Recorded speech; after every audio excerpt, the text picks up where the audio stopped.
Right, so hello and welcome back to Books and Things, and welcome to another video, and today I'm going to be introducing David Copperfield by Charles Dickens.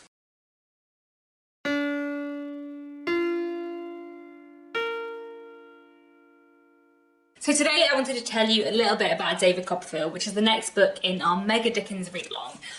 Before I get into that, I hope the lighting is not too terrible in this video. I was trying to get rid of shadows and now I'm slightly worried that it's just going to be a very dark video, but you know.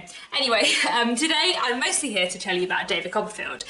So this is I think it's the 8th book we're going to be reading for the Mega Dickens Read-Along. If you don't know what the Mega Dickens Read-Along is, it is a 2-year read-along of all of Charles Dickens's novels in publication order. I'll leave more details about it down below in the description and the initial announcement video, as well as the Discord server if you want to come in and join in some discussions about David Copperfield in October and November. So as I said, David Copperfield is the 8th book in our Mega Dickens Read-Along. It's the 8th novel that Charles Dickens wrote, and we're going to be reading it over the course of October and November 2023. There is no more set schedule than that.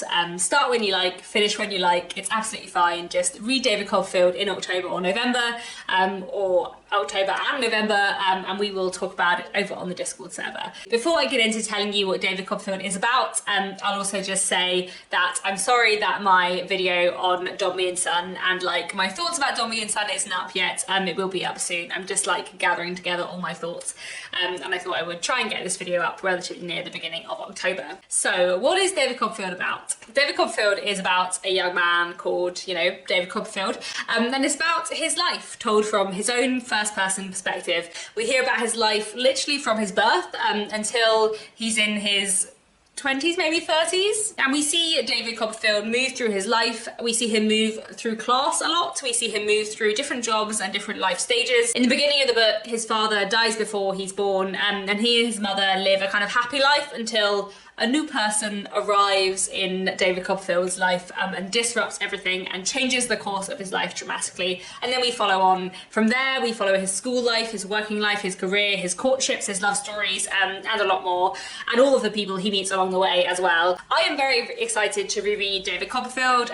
It's been quite a few years since I've reread this one, but it's a very, very loved Dickens book. It's probably my 5th favourite Dickens, which may not sound like that high praise, but out of his 14 novels, to be like number 5 is pretty good. There is some fierce competition in there. And yes, David Copperfield is a wonderful, wonderful book. I'll be listening to this on audiobook, as I have been doing for every book in the Mega Dickens Read-Along.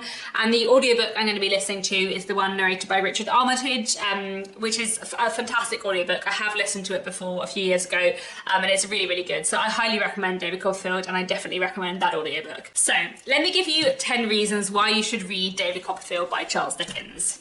Reason number 1 is that it was Dickens's favourite novel of his own novels. There is a great quote from Dickens where he said, "Like many fond parents, I have in my heart of hearts a favourite child, and his name is David Copperfield." So Dickens declared that David Copperfield was his favourite of all his books, which is really, really interesting. If you like Dickens, this is the book of his that Dickens loved the most. And I think there are a few reasons for that, probably, one of which is that David Copperfield is, I want to say semi-autobiographical, but that's probably not quite right. It has some autobiographical elements in it, especially to do with sort of David's writing career, which I'll talk about a little bit more in a minute, and also to do with kind of his childhood, I suppose. There's a sequence in this book where David Copperfield works in, I think it's a bottling factory, and we know that Charles Dickens as a child worked in a blacking factory, and I think basically Charles Dickens had quite a lot of trauma from working in that kind of environment from a young age, and that's something he kind of like put into David Copperfield. And I think quite a lot about David Copperfield's like childhood full of upheaval was something that Charles Dickens kind of felt he had in his own life. So it's really interesting to read David Copperfield as Charles Dickens' favourite of his own books. The second reason you should read David Copperfield is that it is a first-person narrative, which is a little bit more unusual for Dickens. The majority of his books are in the third person, but David Copperfield is entirely in first person, all from David Copperfield's perspective, which I think makes David Copperfield a really, really accessible, easy to follow Dickens. This is one of the Dickens books that I often say to people it's a great place to start with, because it's just really easy to follow. You're always in David's head, you always know where David is and what he's doing. I just really enjoy the narrative voice in David Copperfield, and like I said, I do think David Copperfield is a great place to start with Dickens, which, you know, if you're now like more than halfway through the Mega Dickens Readalong and have been reading everything along, then, you know, that's not much use to you. But if you're new here and want to try Dickens, then David Copperfield is, you know, really great place to start. And if you have been taking part in the Mega Dickens Readalong and you've been struggling so far, then I feel like David Copperfield is a good one to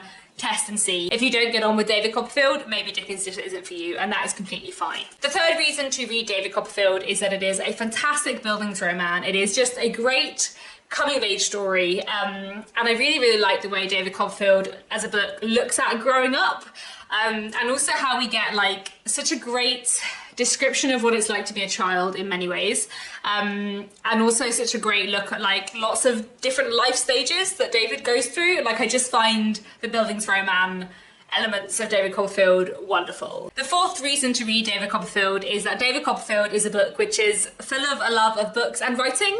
As I already mentioned, David Copperfield kind of becomes a writer later on in life. The character of David Copperfield always loves reading, and the way this novel kind of looks at reading and writing and books is really fun. It's not like a huge element of the book. I feel like I kind of wish it was an even bigger element of the book, but it is there and it's really fun, and I really like it in David Copperfield. The fifth reason to read David Copperfield is the balance of sheer fun and serious themes. David Copperfield is a massively fun book with some very comic characters, with some like great catchphrases and some hilarious moments and a lot of really good satire and like ridiculous set pieces and settings.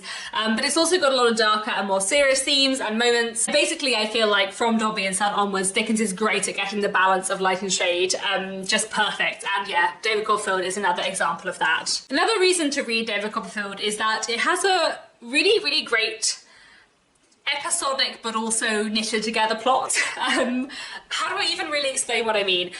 David Copperfield, as I said, is a buildings romance. It spans like several decades as a novel, but there are a lot of characters who David may meet in his childhood and then they crop up again later, mysteriously in his adulthood. Like, there's a lot of silly coincidences, but those silly coincidences really like bring all the characters and the plot threads together in a way that is really fun, and I just really enjoy. It makes for great fun reading and it's really rewarding. The seventh reason to read David Copperfield is the theme of class. David, as a character, moves around in class a lot in a way that is really interesting. He kind of starts off in a lower middle class position maybe, and then he moves like up and down a lot throughout the course of the novel.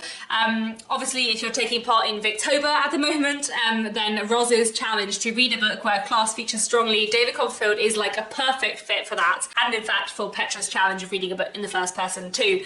But David Copperfield is really a book which is about class, I think, and the way David moves through class, I kind of like the way the book looks at social mobility through that is really interesting, and there are several other characters who have like interesting complicated class positions too, so this is very much a fantastic Dickens book to read if you're interested in class. But my eighth reason is another theme that I really love in David Copperfield, and that is the theme of family, both found family and family by blood. David, throughout the course of David Copperfield, goes through like lots of different parent figures and lots of different sibling figures, and the way he relates to all of them is really interesting.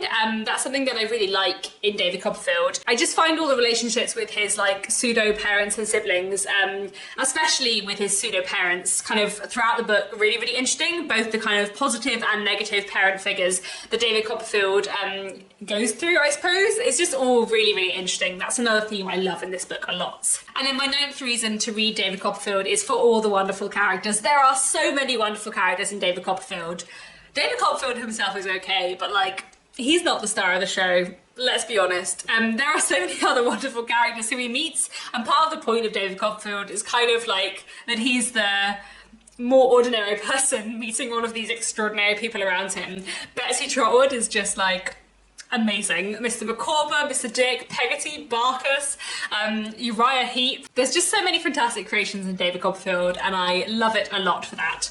But my favourite my favourite character in David Copperfield, and the 10th reason why you should read David Copperfield is for Tommy Traddles. And Tommy Traddles is like one of my absolute favourite Dickens characters. I know I spoke at length when we read Martin Chuzzlewit about my love for Tom Pinch, but I feel like my love for Tommy Traddles exceeds my love for Tom Pinch. But Tommy Traddles has a kind of like similar role in David Copperfield to Tom Pinch, in that he is like one of the various sidekicks and best friends of our hero David Copperfield. But is Tommy Traddles the real hero? The first line of David Copperfield is this fantastic opening line: "Whether I shall turn out to be the hero of my own life, or whether that station will be held by anybody else, these pages must show." And I would argue very firmly that David Copperfield is not the hero of his own life. Tommy Traddles is the hero of David Copperfield's life, and I love Tommy Traddles. Tommy Traddles is like the person that David Copperfield should be, that David Copperfield is always like striving to be, and I just love Tommy Traddles. He's just a joy and a delight, and I just can't wait to reread this book just to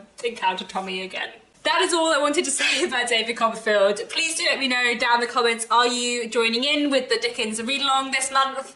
And next month, are you excited to read David Copperfield? Have you read it before? And yes, I'm so very excited to reread this one because I love it a lot, and it's been quite a few years since I last read it. I don't actually know how many times I've read David Copperfield. I've read it at least twice. I had in my head I've read it 3 times, but I might have only read it twice.